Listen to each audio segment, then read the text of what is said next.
ঈদের আসল আনন্দটা যেন ঈদের দিনের চেয়ে চাঁদ রাতেই বেশি লুকিয়ে থাকতো।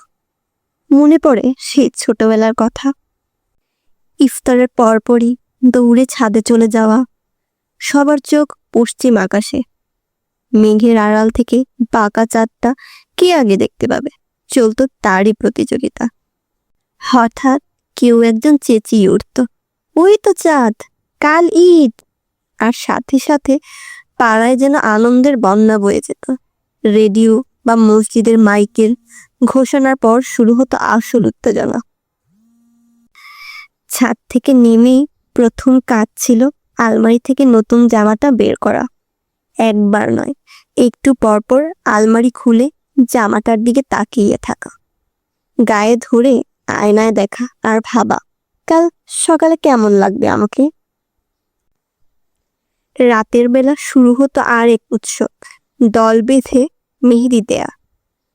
বোনেরা মিলে গোল হয়ে বসে হাতে মেহেদির নকশা আঁকা।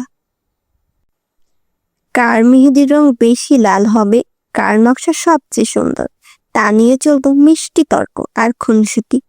পুরো বাড়ি করতো মেহেদির সুগন্ধে। সব আয়োজনের পর যখন শুতে যেতাম, তখন আর চোখে ঘুম আসতো না। কখন সকাল হবে, কখন গোসল করে ওই নতুন জামাটা পরবো, আর কখন বড়দের কাছ থেকে সালামি পাবো। উত্তেজনায় বুক ধুকপুক ধুকপুক করতো। এপাশ ওপাশ করেই কেটে যেত অর্ধেক রাত।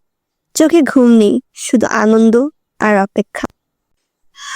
আজ বড় হয়েছি, চাঁদ রাত এখনো আসে, মেহেদির ঘ্রাণ এখনো ছড়ায়, কিন্তু ছোটবেলা সেই নিষ্পাপ উত্তেজনা আর নির্ঘুম রাতগুলো কোথায় যেন হারিয়ে গেছে। সত্যি বলতে কি, আমাদের জীবনের সবচেয়ে সুন্দর ঈদগুলো ওই ছোটবেলাতেই ফেলে এসেছি আমরা।